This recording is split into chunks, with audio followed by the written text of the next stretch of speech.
Good morning, good morning. This camera seems really kind of high. Let me try to go down a little bit here. It's like I feel like you're seeing like the top of my head. Good morning, welcome. How are you? As you can see by my background, I'm still at the mama's house. My AC is still out. Of course, I couldn't get anybody out to look at it yesterday, being on a Friday. And so Monday morning, I have somebody coming. This is the second company that I got my work order transferred to because the first one wouldn't even call me back and give me the courtesy of a we can't come out today. So anyway, so it goes all in divine timing, as my friend Sarah said. So anyhow, wow, there's a lot going on. Good morning, Glinda.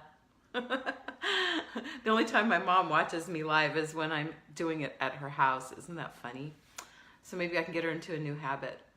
So anyway, a lot of interesting things going on. I've been watching a lot of YouTube videos about some of the things that are happening, that are all part of the energy shift that are happening here. It's actually happening all over the planet.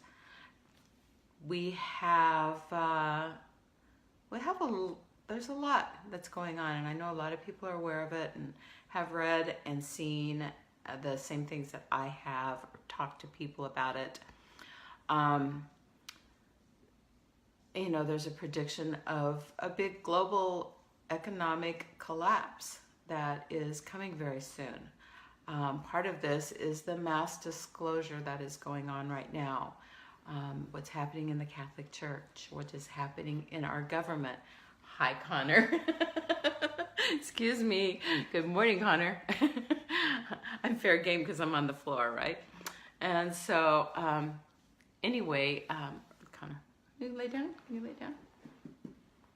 Anyway, one of the things I watched the other day, though, it said there's going to be two really big things that are going to happen that will show us that this whole collapse is going to come very soon after these two things happen. And that is, the feds are going to raise the interest rates 2 times in a row, the long-term interest rates. My understanding is one of those just happened in the last couple of days, and another one is pretty imminent. And so I think this stuff is real. I think it is happening. And I think it's going to bring a lot of chaos when it happens, but I think it's all a good thing because there's going to be a huge shift. There's going to be a huge change. There's so much stuff out there on this. If you're interested in it, you might just go onto YouTube and pull up QAnon is one of the sources. There's another one that's called, I think it's called SGT something. And if you like, I can post a couple of links underneath this post here. If you want to educate yourself a little bit on it, you have to use discernment because there's a lot of really fruitcake type stuff out there, at least in my opinion. And I'm just trying to use my own intuition on what's going on.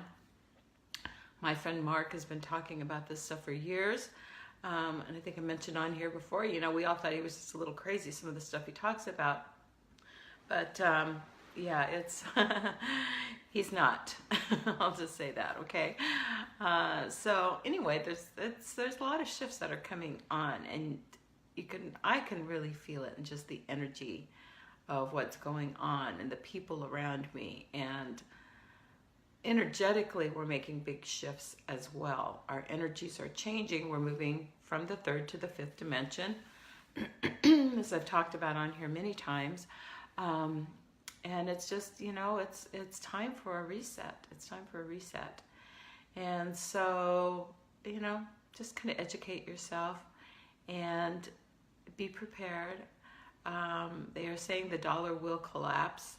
Because my first thought is, oh my gosh, I got to get my money out of the bank and get it all in cash. Well, cash is fake anyway. Our whole money system is a joke. It's all based on debt.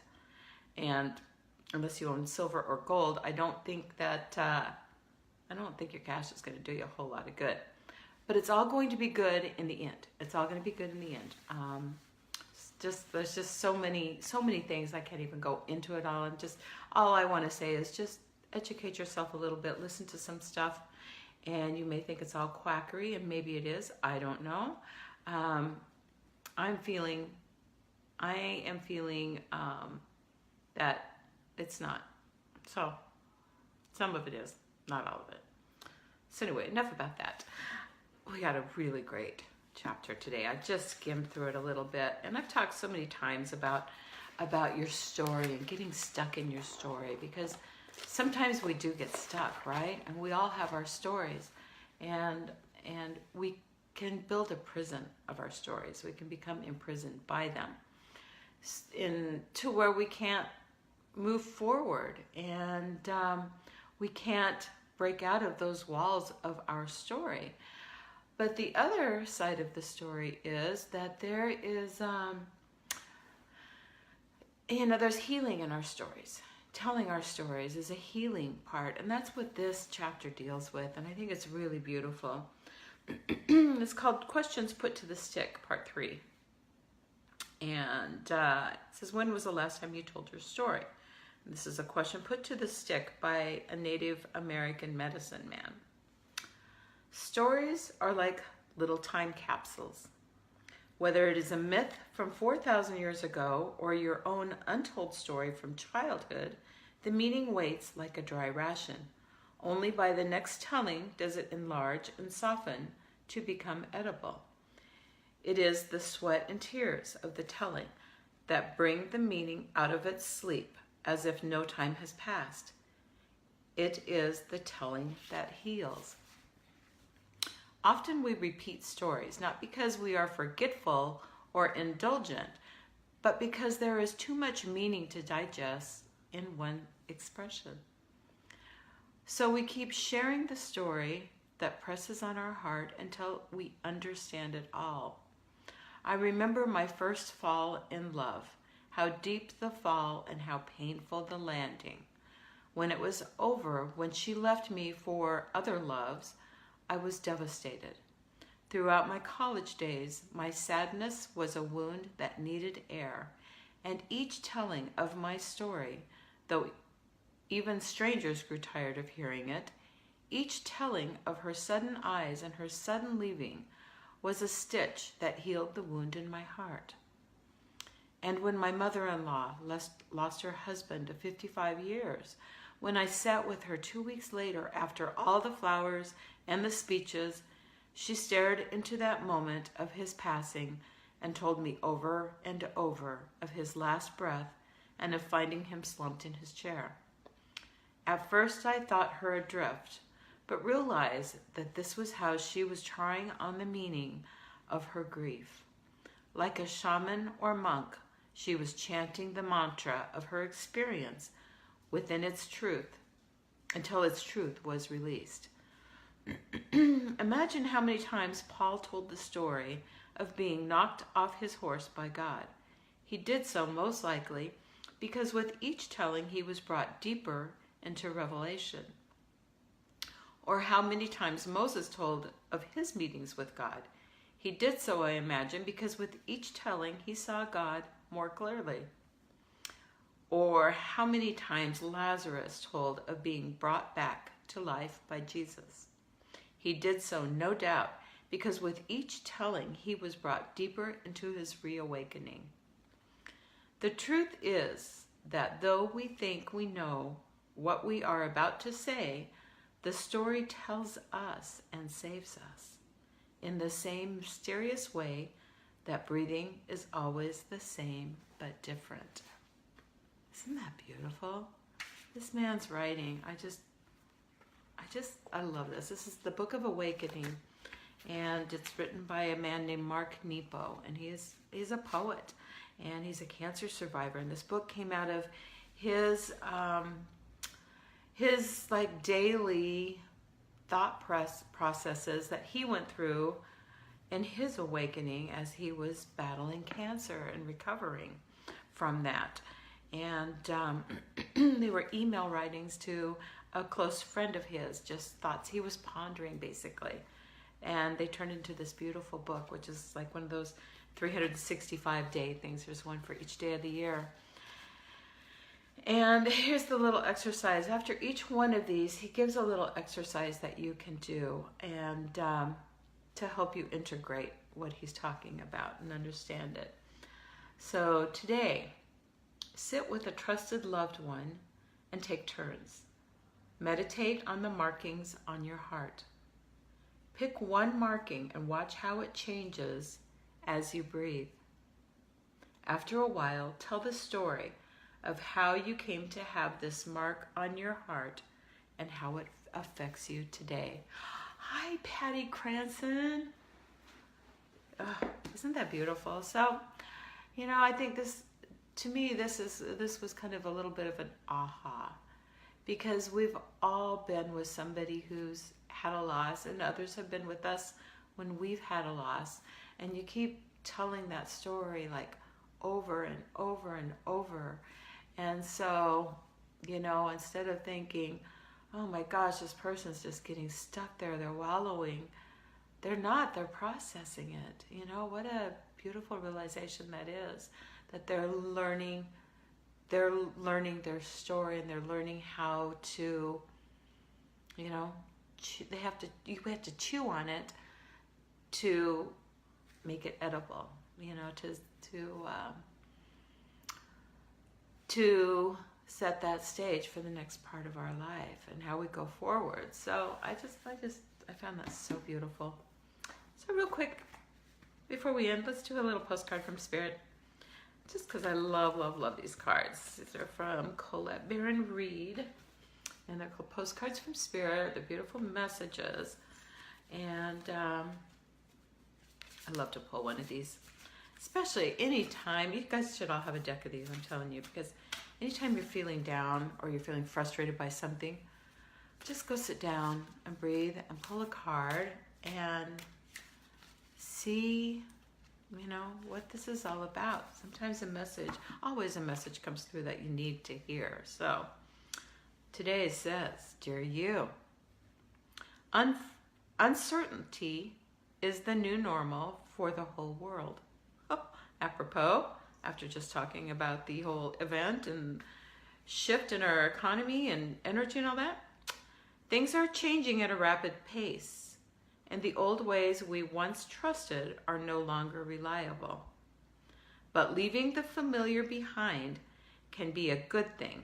When you are pushed to step into the unknown, you are pulled forward into discovering new possibilities that have been hidden in plain sight.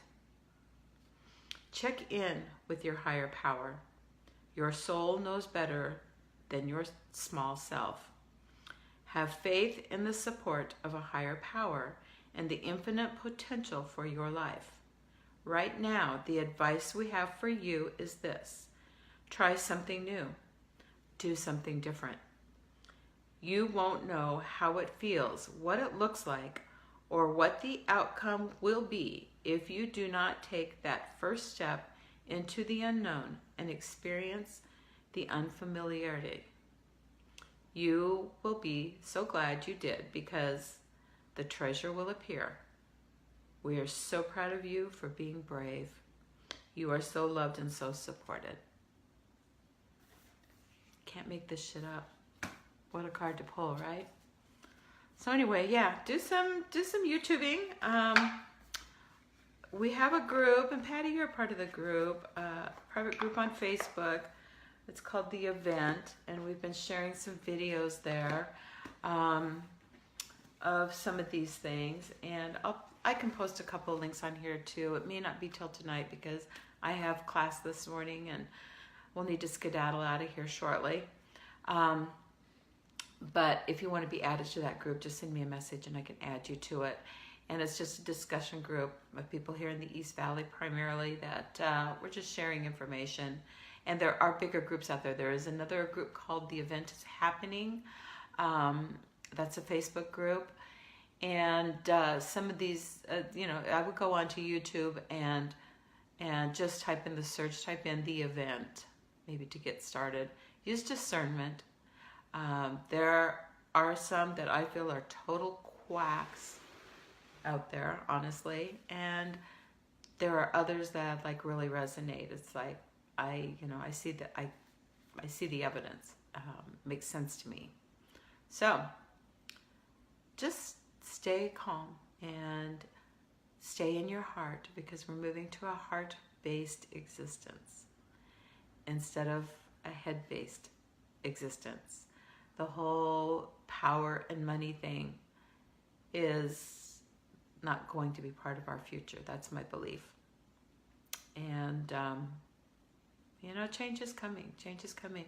All of the right players are in place to bring it back, to bring it about. And,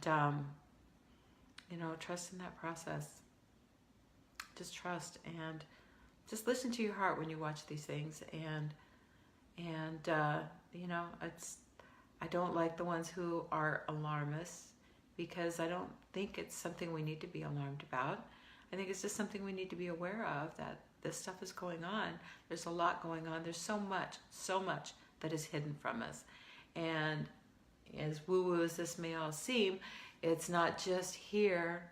It's not just in our country. It's not just here on our planet. It's everywhere. In other words, what we consider aliens or extraterrestrials. There's so many huge rabbit holes that you can go down in this stuff. It's like you could be all consumed by it. So, don't overdo it. But just start paying attention to some of the things that are going on. It's interesting. So have a great day.